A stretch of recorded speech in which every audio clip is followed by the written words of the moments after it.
ಸಮಸ್ಯೆ ಅನ್ನೋ ಒಂದು ಭೂತ ನಮ್ಮ ಹತ್ರ ಬಂದಾಗ ಆಗ ನೋಡಿ ಯಾರು ನಂಬದೇ ಇರೋದಲ್ಲ ಕೆಲಸಕ್ಕೆ ಬರೋ ಜಾಗಕ್ಕೂ ಆ ಟೈಮಲ್ಲಿ ಭೇಟಿ ಕೊಡ್ತೀವಿ. ನೀವು ಯಾವುದೇ ಡಾಕ್ಟರ್ ಹತ್ರ ಹೋದರೂ ಕೂಡ ಅವರು ಕೊಡೋ ಮೆಡಿಸಿನ್ ಮೇಲೆ ನಿಮಗೆ ನಂಬಿಕೆ ಇಲ್ಲ ಅಂತಂದ್ರೆ ಅದು ಎಂಥ ಮೆಡಿಸಿನ್ ಕೊಟ್ಟರು ಅದು ವರ್ಕ್ ಆಗಲ್ಲ. ಡಾಕ್ಟ್ರ್ ಹೇಳಿದ್ದಾರೆ ಇಂಥ ಆಹಾರವನ್ನು ನೀವು ಸೇವಿಸಬಾರ್ದು, ಇಂಥ ಟ್ಯಾಬ್ಲೆಟನ್ನು ಇಂಥ ಟೈಮ್ ತಗೋಬೇಕು. ಯಾಕೆ ನಾನು 5 ಲಕ್ಷ ಕೊಟ್ಟು ಆಪ್ರೇಷನ್ ಮಾಡಿಸ್ಕೊಂಡಿಲ್ವಾ, ಇವೆಲ್ಲ ನಾನೇ ತಗೋಬೇಕಂದ್ರೆ ಅದಕ್ಕೆ ಯಾರೂ ಹೊಣೆಯಲ್ಲ, ಸಾಯೋದು ನಾನೇ. ಮೇಡಮ್ ನಾನು ಮನೆ ಬಂದೆ, ನನಗೇನು ಕ್ಲಿಯರ್ ಆಗಿಲ್ಲ ಮೇಡಮ್, ಮತ್ತೆ ನಾನು ಹೆಂಗೆ ಬರೋದು? ನಾನು ಹೇಳಿದ್ನಾ ಇಷ್ಟಲ್ಲೇ ಪಕ್ಕ ಕ್ಲಿಯರಾಗಿ ಹೋಗುತ್ತೆ ನಿಮಗೆ, ನಾನು ಹೇಳಿದ್ನಾ?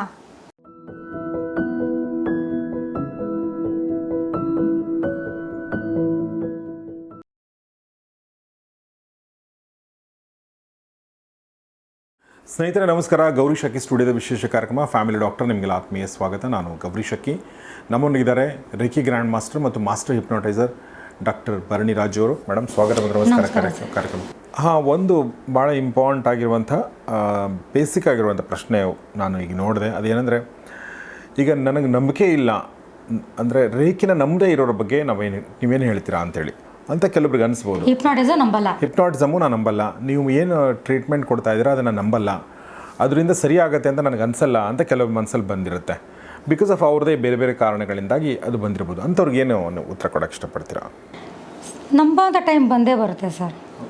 ಯಾಕಂದರೆ ಯಾವುದೇ ಒಂದು ಸಮಸ್ಯೆ ನಮ್ಮವರೆಗೂ ಬರದೇ ಇದ್ದಾಗ ಎಲ್ಲವನ್ನ ನಾವು ಮಾತಾಡ್ತೀವಿ, ಏನು ಬೇಕಿದ್ರೂ ಮಾತಾಡ್ತೀವಿ. ದೇವರೇ ಇಲ್ಲ ಅಂತೀವಿ, ಪ್ರೇತ ಆತ್ಮ ಅನ್ನೋದೇ ಮೂಢನಂಬಿಕೆ ಅಂತೀವಿ, ಬ್ಲ್ಯಾಕ್ ಮ್ಯಾಜಿಕ್ ಅನ್ನೋದು ಇಲ್ಲವೇ ಇಲ್ಲ ಅಂತೀವಿ, ಎಲ್ಲ ಅಂತೀವಿ, ಇಲ್ಲ ಅಂತಿಲ್ಲ ಎಲ್ಲ ಅಂತೀವಿ. ಆದರೆ ಸಮಸ್ಯೆ ಅನ್ನೋ ಒಂದು ಭೂತ ನಮ್ಮ ಹತ್ರ ಬಂದಾಗ ಆಗ ನೋಡಿ ಯಾರು ನಂಬದೇ ಇರೋದಲ್ಲ ಕೆಲಸಕ್ಕೆ ಬರೋ ಜಾಗಕ್ಕೂ ಆ ಟೈಮಲ್ಲಿ ಭೇಟಿ ಕೊಡ್ತೀವಿ. ಯಾಕೆ ಅಂದರೆ ಸಂದರ್ಭ ಅಂತದು. ನಂಬದವ್ರಿಗೆ ಬೇಗ ಟ್ರೀಟ್ಮೆಂಟ್ ಸಿಗುತ್ತೆ, ಬೇಗ ಆ ಸಮಸ್ಯೆಯಿಂದ ಹೊರಗಡೆ ಬರ್ತಾರೆ. ನಂಬದೇ ಇರೋರಿಗೆ, ಈಗ ನಮ್ಮ ಹತ್ರ ಬರೋರು ಯಾರೂ ಪ್ರಾಬ್ಲಮ್ ಬಂದ ತಕ್ಷಣ ಬರ್ತಾಯಿಲ್ಲ. ಈ 1 ವರ್ಷದ ಹಿಂದೆ ಈಗ ನಾನು ಹೇಳಿದ್ನಲ್ಲ, ಈ ಚಾನಲಿಂದ ಜನಕ್ಕೆ ಎಚ್ಚೆತ್ಕೊತಾ ಇದ್ದಾರೆ. ಈಗ ಇವರು ಸ್ವಲ್ಪ ಅಡ್ವಾನ್ಸ್ ಆಗ್ತಿದ್ದಾರೆ ಜನ. ಈ 1 ಇಯರ್ ಬ್ಯಾಕು ಏನಿದ್ರು ನನ್ನ ಹತ್ರ ಬರ್ತಾಯಿರೋ ಸಮಸ್ಯೆಗಳು, ಬರ್ತಾ ಇದ್ದಂತಹ ಸಮಸ್ಯೆಗಳು 10 ವರ್ಷಗಳಿಂದ ಪ್ರಾಬ್ಲಮ್ ಇದೆ, 20 ವರ್ಷದಿಂದ ಪ್ರಾಬ್ಲಮ್ ಇದೆ, ಹುಟ್ಟಿದಾಗಿಂದ ಪ್ರಾಬ್ಲಮ್ ಇದೆ ಅಂತ ಅನ್ನೋರೇ ನಮ್ಮ ಹತ್ರ ಬರೋದು. ಈಗ 10 ವರ್ಷದಿಂದ ಪ್ರಾಬ್ಲಮ್ ಇದೆ ಅನ್ನೋರು ಅವರೆಲ್ಲ ನೋಡಿ ಇದನ್ನು ನಂಬದೆ ನಾನು 15 ವರ್ಷದಿಂದ ನಾನು ಪಬ್ಲಿಕಲ್ಲಿದ್ದೀನಿ. ಈಗ ಹೊಸಕೋಟೆಯಲ್ಲಿ 15 ವರ್ಷಗಳಿಂದ ಇದ್ದೀನಿ.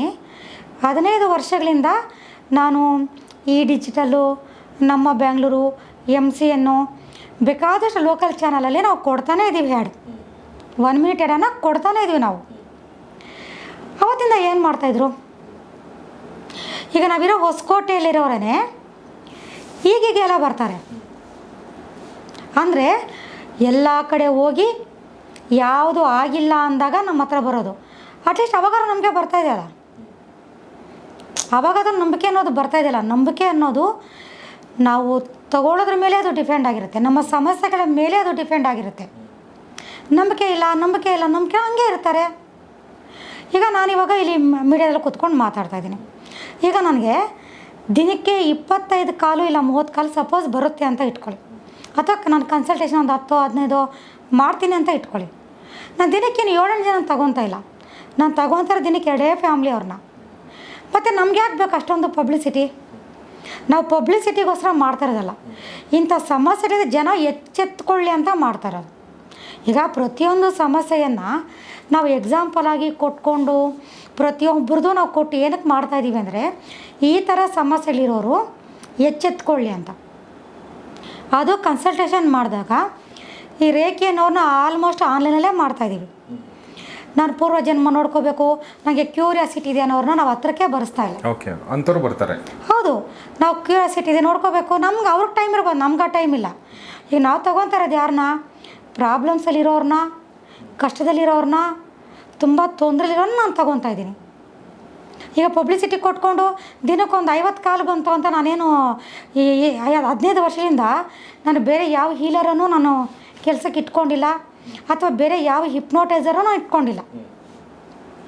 ನಾನೇ ಹಿಪ್ನೋಟೈಸ್ ಮಾಡೋದು, ನಾನೇ ಟ್ರೀಟ್ಮೆಂಟ್ ಕೊಡೋದು, ನಾನೇ ರೇಖಿ ಹೇಳ್ಕೊಡೋದು, 3 ಮಂತ್ಸಲ್ಲಿ ಆಗಲಿಲ್ಲ ಮತ್ತು ನಾನೇ ಏನು ಬೇಕೋ ಇದು ಮಾಡೋದು ಎಲ್ಲ ನಾನೇ ಮಾಡ್ತಾಯಿದ್ದೀನಿ. ಆ ಥರ ಏನೋ ಒಂದು ಹೇಳ್ಕೊಂಡು ಪಬ್ಲಿಸಿಟಿ ಆಗಿ ಏನೋ ಮಾಡಬೇಕು ಅಂದರೆ ನಾವು ದಿನಕ್ಕೊಂದು 10 ಜನಕ್ಕೆ ಅಪಾಯಿಂಟ್ಮೆಂಟ್ ಕೊಟ್ಕೊಂಡು ಎಲ್ಲರೂ ಮಾಡೋರ ಥರ ಸಿಟ್ಟಿಂಗ್ ವೈಸ್ ಮಾಡ್ಕೊಂಡು ನಾವು ಕೋಟ್ಯಾಧಿಪತಿಗಳಾಗಿ ಹೋಗ್ತೀವಿ. ನಾವು ಆ ಥರ ಮಾಡ್ತಾಯಿಲ್ಲ. ನಾವು ಮಾಡ್ತಾಯಿರೋ ಕೆಲಸ ಜನರು ಎಚ್ಚೆತ್ಕೊಳ್ಳಿ. ಇಂಥ ಸಮಸ್ಯೆಗಳಿಗೂ ದಿನನಿತ್ಯ ನಮ್ಮ ಜೀವನದಲ್ಲಿ ಬರೋವಂಥ ಸಮಸ್ಯೆಗಳಿಗೆ, ಜೀವನದಲ್ಲಿ ನಮ್ಮ ಬರೋ ಕಾಯಿಲೆಗಳಿಗೆ ಇಂಥವೆಲ್ಲ ಕನೆಕ್ಟ್ ಆಗಿರುತ್ತೆ ತಿಳ್ಕೊಳ್ಳಿ ಅಂತ ನಾವು ಹೇಳ್ತಾಯಿದ್ವಿ. ಬೇಡ ನಮ್ಮ ನಂಬಿಕೆ ಇಲ್ಲ, ಮೂಢನಂಬಿಕೆ ಅಂತ ಕಾಮೆಂಟ್ಸಲ್ಲಿ ಮಾಡಿದೆ ಮಾಡ್ಕೊಳ್ಳಿ, ಬಿಡಿ, ಬರೋದೇ ಬೇಡ. ಎಷ್ಟೋ ಜನ ಪೆಂಡಿಂಗಲ್ಲಿರ್ತಾರೆ, ಅಪಾಯಿಂಟ್ಮೆಂಟ್ಸ್ ಇದ್ದರೆ ಪೆಂಡಿಂಗಲ್ಲಿರ್ತಾರೆ. ಈ ನೋಡಿ, ಲೀವ್ ಇದ್ದಾಗ, ಈ ಹಾಲಿಡೇ ಇದ್ದಾಗ ಒಂದ್ಸತಿ 3 ಜನ 4 ಜನ ರಿಕ್ವೆಸ್ಟ್ ಮಾಡ್ಕೊತಾರೆ. ನಾವು ಕೊಡೋಕ್ಕಾಗ್ತಾಯಿಲ್ಲ. ಯಾಕಂದರೆ ನಾನು ತಗೊಳ್ಳೋದು 2 ಫ್ಯಾಮ್ಲಿನ. ಓಕೆ, ಅರ್ಜೆಂಟ್ ಮಾಡಿ ಅವ್ರಿಗೊಂಚೂರು ಮಾಡೋ ಅಂಥ ಮೆಂಟಾಲಿಟಿನೇ ನಂದಲ್ಲ. ಅವತ್ತಿಂದ ಇವತ್ತವರೆಗೂ ಆ ಥರ ನಾವು ಮಾಡ್ತಾಯಿಲ್ಲ. ನೀವು ಕಾಮೆಂಟ್ ಮಾಡಿದ್ರೆ ನೀವು ಅಲ್ಲೇ ಇರ್ತೀರ, ನಂಬಿಲ್ಲ ಅಂದರೆ ಅಲ್ಲೇ ಇರ್ತೀರ. ನಾವೇನು ಮಾಡೋಕ್ಕಾಗುತ್ತೆ? ಒಂದು. ಎರಡನೇದಾಗಿ ನಾನು ಬಂದೆ, ರೇಖೆ ಕಲ್ತ್ಕೊಂಡೆ, ನನಗೇನು ನಾನು ಕ್ಲಿಯರ್ ಮಾಡ್ಕೊಳ್ಳೋಕ್ಕಾಗ್ತಾಯಿಲ್ಲ ಅಂತ ಹೇಳ್ತಾ ಇದ್ದಾರೆ. 2 ತಿಂಗಳು ರೇಖೆ ಮಾಡ್ತಾ ಇರ್ತಾರೆ. 2 ತಿಂಗಳು ಆಯಿತು ಮೇಡಮ್ ನಾವು ಮಾಡಿಕೊಂಡು, ನಮಗಿನ್ನೂ ರಿಸಲ್ಟ್ ಬಂದಿಲ್ಲ ಅಂತ ಹೇಳ್ತಾರೆ. ಇಲ್ಲಿ ನಾನು ನನ್ನ ಕ್ಲಾಸಲ್ಲಿ ನಿಜ ಹೇಳಿದೆ, ನಾನು ಪಬ್ಲಿಕ್ಕಾಗಿ ಹೇಳ್ತಾ ಇದ್ದೀನಿ, ನಾನು ಮಾಡೋ ಥರ ಕ್ಲಾಸು ನಾನು ಜನಕ್ಕೆ ನೆನಪಿರಬೇಕು ಅಂತ ನಾನು ತೊಗೊಂಡಿರೋ ಸ್ಟೆಪ್ಸು ಯಾರೂ ತೊಗೊಂಡಿಲ್ಲ. ಯಾಕಂದ್ರೆ ಅಲ್ಲಿ ಪಬ್ಲಿಕ್ ಮಾಡಲ್ಲ, ಅದು ಇನ್ನೊಬ್ರು ಫಾಲೋ ಮಾಡ್ತಾರೆ. ತುಂಬ ಕೇರ್ ತೊಗೊಂಡು ಮಾಡಿರ್ತೀನಿ. 5ನೇ ಕ್ಲಾಸ್ 6ನೇ ಕ್ಲಾಸ್ ಮಗು ನಿಮ್ಮ ಮನೇಲಿದ್ರೂ ಅದು ಸಹ ಮಾಡೋ ಥರದಲ್ಲಿ ನಾನು ರೇಖೆ ಹೇಳ್ಕೊಟ್ಟಿರ್ತೀನಿ. ಅದರ ಪ್ರಕಾರವಾಗಿ ವಿಡಿಯೋ ಕೊಟ್ಟಿರ್ತೀನಿ. ಅದರ ಪ್ರಕಾರವಾಗಿ ನಾನು ಬುಕ್ಕನ್ನು ಮಾಡಿಸಿದ್ದೀನಿ. ಆದರೂ ಮನೆಗೆ ಹೋಗಿ ನೀವೇನು ಮಾಡ್ತಾ ಇರ್ತೀರಾ? 1-2 ತಿಂಗಳ ಮೇಲೆ ಹಂಗೇನೋ ರಿಸಲ್ಟ್ ಬಂದಿಲ್ಲ ಅಂತ ನಾನು ಹೇಳ್ತೀನಿ, ನೀನು ಹೆಂಗೆ ಮಾಡ್ತಾಯಿದ್ದೆ ವೀಡಿಯೋ ಮಾಡಿ ಕಳಿಸು ಅಂತ. ನಾನು ಹೇಳ್ದಾಗ ಒಂದು ವೀಡಿಯೋ ಮಾಡಿ ಕಳಿಸಿ ಅಂತ ಹೇಳೋದೇನು ಗೊತ್ತಾ? ಅಲ್ಲಿ ನಿಮ್ಮ ಹತ್ರ ಯಾರ ಹತ್ರ ಅದು ಫೋನ್ ಮಾಡಿ, ನಾನು ಭರಣಿ ಮೇಡಮ್ ಹತ್ರ ಹೋಗಿದ್ದೆ ಸರ್, 3 ತಿಂಗಳು ರೇಖೆ ಮಾಡಿಕೊಂಡೆ, ನಾನು ಕ್ಲಿಯರ್ ಆಗಲೇ ಇಲ್ಲ ಅಂದಾಗ ಅವ್ರು ಕಳಿಸಿರೋ ವೀಡಿಯೋನೂ ನಿಮ್ಗೆ ಕಳಿಸ್ತೀನಿ. ಅದೇ ಪರವಾಗಿ ನಾನು ಮಾಡಿರೋ ವೀಡಿಯೋನೂ ನಿಮ್ಗೆ ಕಳಿಸ್ತೀನಿ ನಾನು. ಅಲ್ಲಿ ನಿಮಗೆ ಗೊತ್ತಾಗ್ಬಿಡುತ್ತೆ ಅದು ಯಾರು ಬೇಜವಾಬ್ದಾರಿ. ಅಷ್ಟು ಪರ್ಫೆಕ್ಟಾಗಿ ನಾನು ಮಾಡಿ ಕಳಿಸಿ ಇವತ್ತು ನಾನು ನೀವು ನನ್ನ ಹತ್ರ ರೇಖೆ ಕಲ್ತ್ಕೊಂಡ್ಮೇಲೆ ನಾಳೆ ನಾನು ಒಂದು ವೇಳೆ ಏನಾದರೂ ಆಗೋಗಿ 1 ತಿಂಗಳು ಫೋನೇ ರಿಸೀವ್ ಮಾಡಿಲ್ಲ ಅಂದರೂ ಸಹ ಎಲ್ಲ ನಿಮ್ಮ ಹತ್ರನೇ ಪಕ್ಕ ಇರಬೇಕು ಅಂತ ನಾನು ಮಾಡಿರ್ತೀನಿ. ಯಾಕಂದರೆ ಸಾಲನೇ ಮಾಡಿರ್ತೀರೋ, ಸೋಲನೇ ಮಾಡಿರ್ತೀರೋ, ಬಂದು ಇವತ್ತು ದುಡ್ಡು ಕಟ್ತಾಯಿದ್ದೀರ. ಇವತ್ತಿದ್ದು ಮನುಷ್ಯ ನಾಳೆ ಇಲ್ಲ, ನಾನು ನಾಳೆ ಇಲ್ಲದೆ ಆಗೋಗ್ಬೋದು. ನೀವು ಕಟ್ಟಿರೋ ದುಡ್ಡು ವೇಸ್ಟ್ ಆಗಬಾರ್ದು. ನಿಮಗೆ ಪಕ್ಕ ನಾನು ಏನು ಬೇಕೋ ನಾನು ಅದನ್ನು ಮಾಡಿಕೊಟ್ಟಿದ್ದೀನಿ. ಅದನ್ನು ನೋಡೋಕ್ಕೂ ಬಾಧೆಯಾಗಿ ನಿಮ್ಗೆ ಇಷ್ಟ ಬಂದಾಗ ನೀವು ಮಾಡ್ಕೊಂಡು ರಿಸಲ್ಟ್ ಬಂದಾಗ ನಾನೇನು ಕಾರಣ ಆಗ್ತೀನಿ? ಸಾಕ್ಷಿ ಸಮೇತ ನಾನು ಪ್ರತಿಯೊಂದು ಸಾಕ್ಷಿ ಸಮೇತ ನಾನು ಇಟ್ಕೊಂಡಿದ್ದೀನಿ. ಯಾರಿಗೆ ಕ್ಲಿಯರ್ ಆಗಿಲ್ಲ ಅಂತಾರೋ ಅವ್ರ ಸಾಕ್ಷಿ ಸಮೇತ ನಾನು ತೋರಿಸ್ತೀನಿ. ಅವ್ರು ಏನು ತಪ್ಪು ಮಾಡ್ತಾಯಿದ್ರು, ಯಾಕೆ ಅವ್ರಿಗೆ ಆಗಿಲ್ಲ ಅಂತ. ಅವಾಗ ನಾನು ತಿದ್ದುತ್ತೀನಿ, ಈ ಥರ ಅಲ್ಲ, ಈ ಥರ ಮಾಡ್ಕೊಳ್ಳಿ ಅಂತ. ಖಂಡಿತ ಆಗುತ್ತೆ. ಇಲ್ಲ, ನಾನು ಇನ್ನೊಂದು ಹೇಳಿರ್ತೀನಿ, ಈ ಟೈಮ್ಗೆ ನೀವು ಈ ಸಮಸ್ಯೆ ಅಂತ ಬಂದಿದ್ದೀರ, ಇದಕ್ಕೆ ಇಷ್ಟು ಸತಿ ನೀವು ದಿನಕ್ಕೆ ಮಾಡ್ಕೊಳ್ಳೇಬೇಕು. ನಾನು 5 ಸತಿ ಹೇಳಿದ್ರೆ ಅವ್ರು 1 ಸತಿ ಮಾಡ್ತಾಯಿರ್ತಾರೆ. ಅದಕ್ಕೇನು ಮಾಡೋದು ನಾವು? ಓಕೆ, ಅಂದರೆ ರಿಕ್ವೈರ್ಡ್ ರಿಸಲ್ಟ್ ಬರಲ್ಲ ಅವಾಗ. ಆಗ ಕಾಮೆಂಟ್ ಮಾಡೋದು, ನಾನು ಹೋದೆ 3 ತಿಂಗಳು ನಾನು ಮಾಡಿದೆ, ನಂಗೆ ರಿಸಲ್ಟ್ ಬಂದಿಲ್ಲ ಅಂತ. ಅಂಥವ್ರನ್ನೇನು ಮಾಡೋದು? ಈ ಥರ ಹಲವಾರು ಪ್ರಾಬ್ಲಮ್ಸು ಜನನೇ ಕ್ರಿಯೇಟ್ ಮಾಡ್ಕೊತಿದ್ದಾರೆ. ನನ್ನ ಸೆಂಟರ್ಗೆ ಯಾವಾಗಾದರೂ ನೀವು ಭೇಟಿ ಕೊಡ್ಬೋದು. 2 ಕಸ್ಟಮರ್ ಮೇಲೆ ಅಥವಾ 2 ಕ್ಲೈಂಟ್ಸ್ ಮೇಲೆ ನನ್ನ ಸೆಂಟರಲ್ಲಿರೋ, ಅದು ಏನು ಬೆಳಗ್ಗೆಯಿಂದ ಮಧ್ಯಾಹ್ನ 1 ಗಂಟೆಗೆ ಒಬ್ಬರು ಮುಗಿದ ಮೇಲೆ ಮತ್ತೆ ನಾನು ಮಧ್ಯಾಹ್ನ 2 ಗಂಟೆ 3 ಗಂಟೆಯಿಂದ ಬೇರೆಯವ್ರನ್ನ ತೊಗೊತೀನಿ. ಇಲ್ಲ ತುಂಬ ಅರ್ಜೆಂಟ್ ಇದೆ, ನಮಗೆ ಬೆಳಗ್ಗೆನೇ ಬೇಕು ಅಂತ ಕೇಳಿದವ್ರಿಗೆ ಏನು ಮಾಡ್ತೀನಿ, ಇಂಡಿವಿಜುವಲಾಗಿ ಹಿಪ್ನೋಟೈಸ್ ಮಾಡ್ತೀನಿ. ಇಬ್ಬರೂ ಕೂಡಿಸ್ಕೊಂಡು ಕ್ಲಾಸನ್ನು ಒಂದ್ಸಲಿ ಮಾಡ್ತಾಯಿದ್ದೀನಿ. 10 ಜನ ಕೂರಿಸ್ಕೊಂಡು ಮಾಡ್ತಾಯಿಲ್ಲ ನಾನು, ಇಬ್ಬರಿಗೆ ಕ್ಲಾಸ್ ಮಾಡ್ತಾ ಇರೋದು ನಾನು. ಅದು ಪ್ರತಿ ಸಲನೂ ಕೇಳ್ತಾಯಿದ್ದೀನಿ, ನಿಮ್ಗೇನು ಡೌಟ್ ಇದೆ ಕೇಳಿ, ನಿಮ್ಗೇನು ಡೌಟ್ ಇದೆ ಕೇಳಿ, ನಿಮ್ಗೇನು ಡೌಟ್ ಇತ್ತ ವಾಯ್ಸ್ ಮೆಸೇಜ್ ಮಾಡಿ. ಇಷ್ಟು ಆಪ್ಷನ್ಸ್ ಕೊಟ್ಟಾಗೂ ಯಾಕೆ ಮಾಡ್ಕೊತಾ ಇಲ್ಲ?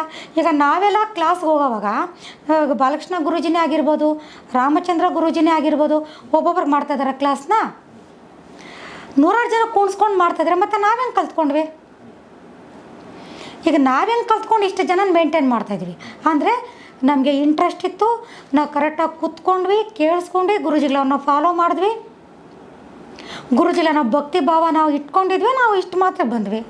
ನೀವು ಅದೇ ಥರ ಮಾಡಿ ನೀವು ಬರ್ತೀರಾ? ಯಾರು ಇಂಡಿವಿಜುವಲ್ ಆಗಿ ಮಾಡ್ತಾಯಿದ್ದಾರೆ ಕ್ಲಾಸ್ಗಳು? ಯಾರೂ ಮಾಡ್ತಾಯಿಲ್ಲ. ನಮ್ಗೆ ಇಂಡಿವಿಜುವಲ್ ಆಗಿ ಕ್ಲಾಸ್ ಬೇಕು ಅಂತ ಮತ್ತೆ ನಾವು ಕಿರಣ್ ಕುಮಾರ್ ಗುರುಜಿರವ್ರನ್ನ ಕಾಂಟ್ಯಾಕ್ಟ್, ಅದು ಇಂಡಿವಿಜುವಲ್ ಅಂದರೆ ಒಬ್ಬೊಬ್ರಿಗೆ ಅಲ್ಲ, ಒಂದು 4-5 ಜನಕ್ಕೆ. Okay okay. ಈಗ ನಾನು ಒಂದು 4-5 ಜನ ಸೇರ್ಕೊಂಡು ಹೋಗಿ ಅದನ್ನು ಇಂಡಿವಿಜುವಲ್ ಅಂತ ಕರೀತಾರೆ ಅದು ನಾವು. ಯಾರು ಒಬ್ಬೊಬ್ಬನೇ ಕುಣಿಸ್ಕೊಂಡು ಯಾರೂ ಕ್ಲಾಸ್ ಮಾಡಿಲ್ಲ, ಬಟ್ ನಾನು ಮಾಡ್ತಾಯಿದ್ದೀನಿ. ಓಕೆ, ನೀವು 1000ನೇ ಕೊಡ್ತಿರೋ, 10,000ನೇ ಕೊಡ್ತಿರೋ, 50,000ನೇ ಕೊಡ್ತಿರೋ ಅದು ನಂಗೆ ಗೊತ್ತಿಲ್ಲ. ನಿಮಗೆ ಅಂತ ನಾನು ಟೈಮ್ ಇಡ್ತಾ ಇದ್ದೀನಿ, ನಿಮಗೆ ಅಂತ ಟೈಮ್ ಫುಲ್ ಬಿಡ್ತಾಯಿದ್ದೀನಿ. ಆ ಟೈಮಲ್ಲಿ ನಾನು ಫೋನ್ ರಿಸೀವ್ ಮಾಡೋದಿಲ್ಲ, ಅನಶ್ವರವಾಗಿ ಬೇರೆ ಇನ್ನೇನೋ ನಾನು ಮಾಡ್ಕೊಂಡು ಕೂತ್ಕೊಳ್ಳೋದಿಲ್ಲ. ನಿಮ್ಮನ್ನೇ ನೋಡ್ತಾ ಇದ್ದೀನಿ. ನಿಮ್ಗೆ ಏನು ಬೇಕೋ ಒಂದನ್ನು 10 ಸರಿ ಹೇಳಿ ಕಳಿಸ್ತಾ ಇದ್ದೀನಿ. ಯಾಕೆ ಮಾಡಬಾರ್ದು? ಈಗ ಒಂದು ಡಾಕ್ಟ್ರ್ ಹತ್ರ ನಾವು ಹೋಗಿ ಏನೋ ಒಂದು ಟ್ರೀಟ್ಮೆಂಟ್, ಹಾರ್ಟ್ ಆಪ್ರೇಷನ್ ಮಾಡ್ಕೊಂಡು ಬರ್ತೀವಿ. ಡಾಕ್ಟ್ರ್ ಹೇಳಿದ್ದಾರೆ ಇಂಥ ಆಹಾರವನ್ನು ನೀವು ಸೇವಿಸಬಾರ್ದು, ಇಂಥ ಟ್ಯಾಬ್ಲೆಟನ್ನು ಇಂಥ ಟೈಮ್ ತಗೋಬೇಕು. ಯಾಕೆ ನಾನು 5 ಲಕ್ಷ ಕೊಟ್ಟು ಆಪ್ರೇಷನ್ ಮಾಡಿಸ್ಕೊಂಡಿಲ್ವಾ? ಇವೆಲ್ಲ ನಾನ್ಯಾಕೆ ತಗೋಬೇಕಂದ್ರೆ ಅದಕ್ಕೆ ಯಾರೂ ಹೊಣೆಯಲ್ಲ, ಸಾಯೋದು ನಾನೇ. ಕರೆಕ್ಟ್. ಡಾಕ್ಟ್ರ್ ಸಾಯಲ್ಲ, ಸಾಯೋದ್ಯಾರು? ನಾನೇ ಸಾಯೋದು. ಆ ಥರ ಬರೀ ಎಲ್ಲ ಜವಾಬ್ದಾರಿ ನನ್ನ ಮೇಲೇ ಇರೋದಿಲ್ಲ. ಎಕ್ಸಾಕ್ಟ್ಲಿ. ನಾನು ಹೇಳಿದ್ದನ್ನು ಕೇಳಿಸ್ಕೊಂಡು ನಾನು ಹೇಳಿದ್ದನ್ನು ಮಾಡೋರ ಮೇಲೆ ಡಿಪೆಂಡ್ ಆಗಿರುತ್ತೆ. ನೀವು ನಂಬ್ತೀರ, ಒಂದು ವ್ಯಕ್ತಿ, ಹೆಸರು ಬೇಡ, ಒಂದು ವ್ಯಕ್ತಿ ಬಂದರು, ನಾನು ಕನ್ಸಲ್ಟೇಷನ್ ಮಾಡೋ ಸಮೇತ ರೆಕಾರ್ಡ್ ಮಾಡಿಸ್ತೀನಿ. ನಾನು ಯಾವ ಸೆಂಟ್ರಲ್ಲಿ ಆ ಕೆಲಸ ನಾನು ರೆಕಾರ್ಡ್ ಮಾಡಿಸ್ತೀನಿ. ಆ ರೆಕಾರ್ಡ್ ಮಾಡಿಸಿದ್ಮೇಲೆ ಇಲ್ಲಿ ನನ್ನ ಹತ್ರ ಬಂದಾಗ ನನ್ನ ಹತ್ರ ದುಡ್ಡು ಕಟ್ಟೋಕ್ಕೆ ಮುಂಚೆ ಮತ್ತೆ ಒಂದು ಸತಿ ಎಲ್ಲ ಎಕ್ಸ್ಪ್ಲೇನ್ ಮಾಡ್ತೀನಿ. ಅಲ್ಲಿ ನಾನು ಏನು ಹೇಳಿರ್ತೀನೋ ಇಲ್ಲಿ ಬಂದಾಗ ಅದನ್ನೇ ಹೇಳೋದು. ಅದನ್ನ ಇಷ್ಟಪಟ್ಟೆ ನನ್ನ ಹತ್ರ ದುಡ್ಡು ಕಟ್ಟಬೇಕು, ಇಷ್ಟಪಟ್ಟೆ ರೇಖೆ ಕಲ್ತ್ಕೋಬೇಕು. ಅಲ್ಲೊಂದು ಮಾತು ಇಲ್ಲೊಂದು ಮಾತು ಇರೋದಿಲ್ಲ, ಎಲ್ಲ ರೆಕಾರ್ಡ್ ಮಾಡಿಸಿ. ಯಾಕೆಂದರೆ ನಾನು ನಿಮ್ಮ ಹತ್ರ ಬಂದು ಇಲ್ಲಿ ಕುತ್ಕೊಂಡಾಗ ನನಗೊಂದು ಅರ್ಹತೆ ಇರಬೇಕು. ಎಲ್ಲವನ್ನು ಸಾಕ್ಷಿ ಸಮೇತ ನಾನು ಇಟ್ಕೊಂಡಿರ್ತೀನಿ. ನಾನು ಒಂದು ವ್ಯಕ್ತಿ ಬಂದು 100 ಸತಿ ಹೇಳಿರ್ತೀನಿ, ಪೂರ್ವಜನ್ಮ ಪ್ರೇತಾತ್ಮ ತೆಗಿಯೋದು 100ಕ್ಕೆ 70 ಜನ ಹೋಗ್ತಾರೆ, 30 ಜನ ಹೋಗೋದಿಲ್ಲ. ಅಂದರೆ ಟ್ರಾನ್ಸ್ಗೆ ಹೋದರೆ ಮಾತ್ರ ನೀವು ನೋಡ್ಕೊತೀರಾ, ಹೋಗಿಲ್ಲ ಅಂದರೆ ನಿಮಗೆ ಸೆಲ್ಫ್ ಹಿಪ್ನೋಟೈಸ್ ಮಾಡಿನೇ ಕ್ಲಿಯರ್ ಮಾಡೋದು ಅಂತ ಇಲ್ಲಿ ಪ್ರತಿಯೊಂದು ಮೀಡಿಯಾದಲ್ಲೂ ಹೇಳ್ತಾ ಇರ್ತೀನಿ. ಕನ್ಸಲ್ಟೇಷನ್ ಮಾಡಿದಾಗೂ ಹೇಳಿರ್ತೀನಿ, ಇಲ್ಲಿ ಬಂದಾಗೂ ಹೇಳಿರ್ತೀನಿ, ಟ್ರಾನ್ಸ್ಗೆ ಹೋಗಿ ಮಲಸಿರೋ ಲಾಸ್ಟ್ ಮೂಮೆಂಟಲ್ಲೂ ಹೇಳಿರ್ತೀನಿ. ಓಕೆ. ಆದರೆ ಅದೆಲ್ಲ ಇಲ್ಲ ಮೇಡಮ್ ನಾನು ಹೋಗಬೇಕಾಗಿತ್ತು, ಅದೇನು ನಾನು ಬಸ್ ಚಾರ್ಜ್ ಇಟ್ಕೊಂಡು ಕರ್ಕೊಂಡೋಗಿ ಅವ್ರನ್ನ ಬಿಡೋಕ್ಕೆ. ಇಲ್ಲ ಮೇಡಮ್ ನಾನು ನೋಡ್ಕೋಬೇಕಾಗಿತ್ತು. ಅಯ್ಯೋ ದುಡ್ಡು ವೇಸ್ಟ್ ಮಾಡ್ಕೊಂಬಿಟ್ಟೆ ಮೇಡಮ್, ನಾನು ಹೋಗ್ಬೇಕಾಗಿತ್ತು. ಅಂದರೆ ನಾನು ಹೇಳ್ದೆ ಮಾಡಿದರೆ ಆ ಕೆಲಸ, ನೀನು ದುಡ್ಡು ವೇಸ್ಟು ಹೇಳಿದ್ದೀವಲ್ಲ. ಆಮೇಲೆ ವೀಡಿಯೋಗಳಾಗೋಕ್ಕೆ ನಾವು ಮೊಬೈಲ್ ತೊಗೊತೀವಿ, ವೀಡಿಯೋಗಳು ಕಳ್ಸೋಕ್ಕೆ ಅಂತ. ಯಾಕೆಂದರೆ ಮನೆಗೆ ಹೋಗಿ ನಾನು ಹೇಳಿದ್ನಲ್ಲ, ಇವತ್ತಾಗಿ ನಾನು ಬೆಳಗ್ಗೆಗೆ ಏನಾದ್ರು ಒಂದು ಆಗೋಗ್ಬಿಟ್ರು ಎಲ್ಲ ಅವ್ರ ಹತ್ರನೇ ಇರಬೇಕು, ದುಡ್ಡು ಕಟ್ಟಿರೋದು ವೇಸ್ಟ್ ಆಗಬಾರ್ದು ಅಂತ ಪ್ರತಿ ವೀಡಿಯೋನೂ ನಾವು ಕಳಿಸ್ಕೊಟ್ಟಿರ್ತೀವಿ. ಅದಕ್ಕೆ ಫೋನ್ ಇಸ್ಕೊಂಡಿದ್ದಕ್ಕೆ ಒಂದು ವ್ಯಕ್ತಿ, ನೀವು ಫೋನ್ ಏನಕ್ಕೆ ಇಸ್ಕೋಬೇಕಾಗಿತ್ತು? ನೀವು ಏನು ಮಾಡೋಕ್ಕೆ ಫೋನ್ ಇಸ್ಕೊಂಡ್ರಿ? ಅವ್ರ ಬ್ಯಾಂಕ್ ಬ್ಯಾಲೆನ್ಸ್ನ ಟ್ರಾನ್ಸ್ಫರ್ ಮಾಡ್ಕೊಳ್ಳೋಕ್ಕಾಗುತ್ತಾ ಮೊಬೈಲ್ ಇಸ್ಕೊಂಡು? ಇಲ್ಲ ಅವ್ರಿಗೆ ಅಂದರೆ ಅಲ್ಲಿಗೆ ಆ ವ್ಯಕ್ತಿ ಮೆಂಟಾಲಿಟಿ ಹೆಂಗಿರುತ್ತೆ ಅಂತ ಅರ್ಥ ಮಾಡ್ಕೊಳ್ಳಿ. ಅಂಥವ್ರು ಉದ್ಧಾರ ಆಗ್ತಾರಾ? ಅಂಥವ್ರು ನನಗೆ ಎಲ್ಲ ಎಪಿಸೋಡಲ್ಲೂ ಕಾಮೆಂಟ್ ಮಾಡಿದ್ದಾರೆ, ಅಲ್ಲಿಗೆ ಹೋಗಬೇಡಿ, ಕ್ಲಿಯರ್ ಆಗಲ್ಲ. ನಾನು ಹೆಸ್ರು ಹೇಳಿದೆ ನಿಮ್ಮ ಮಾನ ಏನಾಗುತ್ತೆ? ನಾನು ಹೆಸ್ರು ಹೇಳಿ ನೀವಾಗ ಈ ಮ್ಯಾಟರ್ ಹೇಳಿದರೆ ನೀವೆಷ್ಟು ಚೀಪ್ ಆಗ್ತೀರ ಅಲ್ಲಿ. ಆಮೇಲೆ ಕೆಲವ್ರು ಬಂದಿರ್ತಾರೆ, ಸ್ವಲ್ಪ ದುಡ್ಡು ಕಟ್ಟಿರ್ತಾರೆ, ಒಂದು ಸಿಟ್ಟಿಂಗ್ ಮಾಡಿರ್ತೀನಿ, ಏನೋ ಒಂದು ಸಬ್ಕಾನ್ಷಿಯಸ್ ಮೈಂಡಲ್ಲಿ ಏನೋ ಒಂದನ್ನು ತೆಗ್ದಿರ್ತೀನಿ, ಗಿಣಿಗೆ ಹೇಳ್ದಂಗೆ ಹೇಳಿರ್ತೀನಿ. ಬರೀ ತೆಗೆದಿದ್ರ ನೆಗೆಟಿವ್ ಎನರ್ಜಿನ ರಿಮೂವ್ ಮಾಡಿದ ತಕ್ಷಣ ಕ್ಲಿಯರ್ ಆಗೋದಿಲ್ಲ. ಯಾಕಂದರೆ ನಮ್ಮ ಮೈಂಡು ಅದನ್ನು ಅಬ್ಸರ್ವ್ ಮಾಡ್ಕೊಂಡಿರುತ್ತೆ, ಅದರ ಅನುಭವಗಳನ್ನು ನಮಗೆ ಕೊಡ್ತಾನೇ ಇರುತ್ತೆ. ಅದೆಲ್ಲ ಹೋಗ್ಬೇಕಂದ್ರೆ ನಮ್ಮ ಮೈಂಡ್ ಮತ್ತೆ ಸರಿ ಹೋಗ್ಬೇಕಂದ್ರೆ ಒಂದು 2 ಇಂದ 3 ಮಂತ್ಸ್ ಬೇಕು. ಅಲ್ಲಿವರೆಗೂ ನೀವು ಹಿಪ್ನೋಟೈಸನ್ನು ನಾನು ಮಾಡಿಕೊಟ್ಟಿರೋದನ್ನ ಕೇಳ್ತಾ ಇರಬೇಕು. ಮತ್ತು ನೀವು ನೆಕ್ಸ್ಟ್ ಸೆಟ್ಟಿಂಗಲ್ಲಿ ಬಂದು ರೇಖೆಯನ್ನು ಕಲೀಲೇಬೇಕು ಅಂತ ಹೇಳಿರ್ತೀವಿ. ಮತ್ತು ನಾನು ಫೋನ್ ಮಾಡ್ತೀನಿ ಅವ್ರಿಗೆ, ಯಾಕಮ್ಮ ರೇಖೆ ಮೇಡಮ್ ನಾನು ಮನೆಗೆ ಬಂದೆ, ನನಗೇನು ಕ್ಲಿಯರ್ ಆಗಿಲ್ಲ ಮೇಡಮ್, ಮತ್ತೆ ನಾನು ಹೆಂಗೆ ಬರೋದು? ನಾನು ಹೇಳಿದ್ನಾ ಇಷ್ಟಲ್ಲೇ ಪಕ್ಕ ಕ್ಲಿಯರಾಗಿ ಹೋಗುತ್ತೆ ನಿಮಗೆ, ನಾನು ಹೇಳಿದ್ನಾ? ಕಾಮೆಂಟ್ ಮಾಡೋದು ಗಗನ ಅಂತ. ನಾನು ಹೋಗಿದ್ದೆ ವೇಸ್ಟ್, ನಾನು ಹೋಗಿದ್ದೆ ವೇಸ್ಟ್, ಅಲ್ಲಿಗೆ ನನಗೇನು ಕ್ಲಿಯರ್ ಆಗಿಲ್ಲ. ಇದರಿಂದ ಅವ್ರ ತಲೆ ಮೇಲೆ ಅವರೇ ಕಲ್ಲು ಹಾಕ್ಕೊತಾ ಇದ್ದಾರೆ ಹೊರತು ಅದರಿಂದ ಏನೂ ಪ್ರಯೋಜನ ಇಲ್ಲ. ಕ್ಲಿಯರ್ ಆಗಬೇಕಾ? ನಂಬಬೇಕು, ಬರಬೇಕು, ರೇಖೆ ಹಿಪ್ನೋಟೈಸನ್ನ ಮಾಡ್ಕೊಳ್ಳಿ, ಕ್ಲಿಯರ್ ಆಗುತ್ತೆ. ಈ ಥರ ವಿಚಾರಕ್ಕೆ ತುಂಬ ಜನ ತಮ್ಮ ಇದನ್ನು ವೇಸ್ಟ್ ಮಾಡ್ಕೊಳ್ತಾ ಇದ್ದಾರೆ. ಅಲ್ಲ, ನಾನು ಇದು ನೀವು ಹೇಳಿದ ತುಂಬ ಕರೆಕ್ಟಾಗಿ ಹೇಳಿದ್ರಿ. ಆದರೆ ಒಂದು ಮೂಲಭೂತವಾದ ಒಂದು ಫಂಡಮೆಂಟಲ್ ವಿಚಾರ ಏನಂದರೆ, ನೀವು ನಂಬಿಕೆ ಇಲ್ಲ ಅಂದರೆ ಅದು ಬರಲೇಬಾರ್ದು. ಯಾಕೆ ಅಂತಂದರೆ ನೀವು ಎಲ್ಲೇ ಹೋಗಿ, ನೀವು ಈಗ ಒಬ್ಬ ಟೀಚರ್ ಹತ್ರ ಹೋಗ್ತಾ ಇದ್ದೀರಾ, ಒಬ್ಬ ಡಾಕ್ಟರ್ ಹತ್ರ ಹೋಗ್ತಾ ಇದ್ದೀರಾ, ಅಥವಾ ಯಾರ ಹತ್ರ ಹೋದರೂ ಕೂಡ, ವಿಶೇಷವಾಗಿ ಡಾಕ್ಟರ್ ಹತ್ರ, ನೀವು ಯಾವುದೇ ಡಾಕ್ಟರ್ ಹತ್ರ ಹೋದರೂ ಕೂಡ ಅವರು ಕೊಡೋ ಮೆಡಿಸಿನ್ ಮೇಲೆ ನಿಮಗೆ ನಂಬಿಕೆ ಇಲ್ಲ ಅಂತಂದ್ರೆ ಅದು ಎಂಥ ಮೆಡಿಸಿನ್ ಕೊಟ್ಟರು ಅದು ವರ್ಕ್ ಆಗಲ್ಲ ಅಲ್ಲ ಮೇಡಮ್? ಇಂಗ್ಲೀಷಲ್ಲಿ ಒಂದು ಶಬ್ದ ಇದೆ, ಪ್ಲಸಿಬೋ ಎಫೆಕ್ಟ್ ಅಂತ ಇದೆ. ಪ್ಲಸಿಬೋ ಎಫೆಕ್ಟ್ ಅಂದರೆ ಏನು ಅಂತಂದರೆ, ಫಾರ್ ಎಕ್ಸಾಂಪಲ್ ಒಬ್ಬ ಡಾಕ್ಟರ್ ಹತ್ರ ಹೋಗ್ತೀರಿ, ಜ್ವರ ಬಂದಿದೆ ಅಂತ ಹೋಗಿರ್ತೀರಿ ನೀವು, ಅವರೊಂದು ನಿಮ್ಗೆ ಮೆಡಿಸಿನ್ ಕೊಡ್ತಾರೆ ಅಥವಾ ಇಂಜೆಕ್ಷನ್ ಕೊಡ್ತಾರೆ. ಆ್ಯಕ್ಚುಲಿ ಆ ಮೆಡಿಸಿನ್ ಅಥವಾ ಆ ಇಂಜೆಕ್ಷನಲ್ಲಿ ಏನೂ ಶಕ್ತಿ ಇರಲ್ಲ, ಸುಮ್ಮನೆ ನಿಮ್ಮ ಸಮಾಧಾನಕ್ಕೋಸ್ಕರ ಕೊಟ್ಟಿರ್ತಾರೆ. ನಿಮಗಾದರೆ ನಿಮಗೆ ಒಂದು 2 ದಿನದಲ್ಲೇ ಅದು ವಾಸಿ ಆಗ್ಬಿಡುತ್ತೆ. ಯಾಕೆ ಅಂತಂದರೆ ಆ ಡಾಕ್ಟ್ರ್ ಏನು ಕೊಟ್ಟಿದ್ದಾರೆ ಅದು ವರ್ಕ್ ವರ್ಕ್ ಆಗ್ತದೆ ನೀವು ಅಂದ್ಕೊಂಡಿರ್ತೀರ, ಅದರಿಂದ ವರ್ಕ್ ಆಗುತ್ತೆ. ಹಂಗಂತ ಡಾಕ್ಟ್ರ್ ಕೊಡೋದೆಲ್ಲ ಈ ಥರದೇ ಕೊಡ್ತಾರಂತಲ್ಲ, ಬಟ್ ನಿಮ್ಮ ಸಮಾಧಾನಕ್ಕೋಸ್ಕರ ಕೂಡ ಕೆಲವೊಂದು ಸಲ ಇಂಜೆಕ್ಷನ್ ಕೊಡ್ತಾರೆ, ಒಂದು ಮೆಡಿಸಿನ್ ಕೊಡ್ತಾರೆ. ಬಟ್ ಆ ಡಾಕ್ಟ್ರ್ ಹತ್ರ ಹೋಗಿ ಬಂದೆ ನಾನು ಅಂತ ಒಂದು ಫೀಲಿಂಗ್ ಇದೆಯಲ್ಲ, ಅದೇ ನಿಮಗೆ ಹೀಲ್ ಮಾಡುತ್ತೆ. ಸೊ ಹೀಗಾಗಿ ನಂಬಿಕೆ ಇದ್ದರಷ್ಟೇ ಯಾವುದೇ ಡಾಕ್ಟ್ರ್ ಹತ್ರ ಹೋಗಿ, ಅಥವಾ ಯಾವುದೇ ಪದ್ಧತಿ ಡಾಕ್ಟರ್ ಇರಲಿ, ಅವರು ರೇಖಿ ಇರಲಿ, ಅಲೋಪತಿ ಇರಲಿ, ಹೋಮಿಯೋಪತಿ ಇರಲಿ, ಅವ್ರ ಬಗ್ಗೆ ನಂಬಿಕೆ ಇದ್ದರೆ ಮಾತ್ರ ಹೋಗಿ. ಮತ್ತು ನಂಬಿಕೆ ಬರಬೇಕಂದ್ರೆ ನೀವೇನು ಮಾಡ್ಕೊಂಡು ತಿಳ್ಕೊಳ್ಬೇಕು. ತಿಳ್ಕೊಂಡಾಗ ಅದು ಸೈಂಟಿಫಿಕ್ ಇದೆಯಾ, ಹೆಂಗಿದೆ, ವರ್ಲ್ಡ್ ವೈಡ್ ಅದಕ್ಕೆ ಮಾನ್ಯತೆ ಸಿಕ್ಕಿದೆಯಾ ಅಂತ ನೀವು ತಿಳ್ಕೊಂಡಾಗ ಸೊ ಅದಕ್ಕೆ ನೀವು ಹೋಗ್ಬೋದು.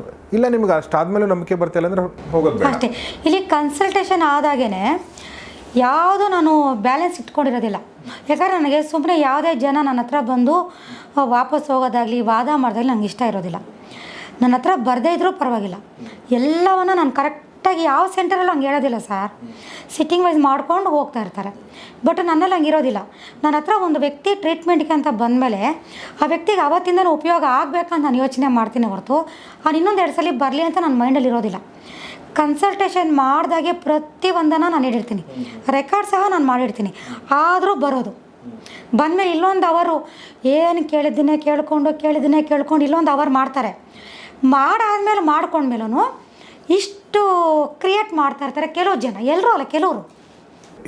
ನಂಬಿಕೆ ಎಲ್ಲದರ ತಳಹದಿ, ಎಲ್ಲರ ಮೂಲಭೂತ ಅವಶ್ಯಕತೆ. ನೀವು ದೇವ್ರ ಮೇಲೆ ಅದೇ ನಂಬಿಕೆ ಇಟ್ಟರೆ ದೇವ್ರು ಕೂಡ ಸಿಗ್ತಾನೆ ಅಂತ ಒಂದು ಮಾತಿದೆಯಲ್ಲ, ಹುಡುಕಿದರೆ ದೇವ್ರು ಕೂಡ ಸಿಗ್ತಾನೆ ಅಂತ ಮಾತಿದೆ. ಹುಡುಕೋದಂದ್ರೆ ಏನು, ಆ್ಯಕ್ಚುಲಿ ನಂಬಿಕೆ ಇಟ್ಟೇ ಹುಡುಕಬೇಕಾಗತ್ತೆ.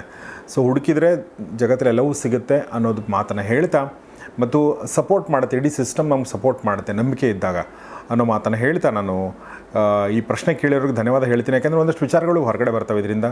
ಸೊ ಅಷ್ಟು ಹೇಳ್ತಾ ನಾನು ಡಾಕ್ಟರ್ ಭರಣಿ ರಾಜ್ ಅವ್ರಿಗೆ ಧನ್ಯವಾದ ಹೇಳ್ತೀನಿ. ಮೇಡಮ್ ತುಂಬ ಥ್ಯಾಂಕ್ಸ್. ನಮ್ಮ ಜೊತೆ ನಮ್ಮ ಗೌರಿ ಶಕಿ ಸ್ಟುಡಿಯೋದಲ್ಲಿ ಇಷ್ಟೊಂದು ವಿಚಾರಗಳನ್ನ ಶೇರ್ ಮಾಡ್ಕೊಂಡ್ರಿ. ಇದರಿಂದ ನಿಮಗೆಲ್ಲ ಯೂಸ್ ಆಗ್ತದೆ ಅಂತ ನಾನು ಅನ್ಕೋತೀನಿ. ನಿಮಗೇನೇ ಪ್ರಶ್ನೆಗಳಿದ್ದರೂ ಕೂಡ ಅದನ್ನು ಕಮೆಂಟ್ ಬಾಕ್ಸಲ್ಲಿ ತಿಳಿಸಿ.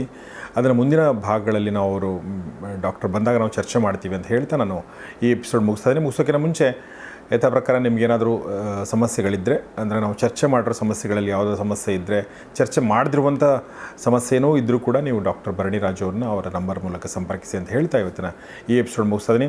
ನೋಡ್ತಾ ಇರಿ ಗೌರಿ ಶಕಿ ಸ್ಟುಡಿಯೋ, ನೋಡ್ತಾ ಇರಿ ಫ್ಯಾಮಿಲಿ ಡಾಕ್ಟರ್ ಕಾರ್ಯಕ್ರಮ. ನಮಸ್ಕಾರ.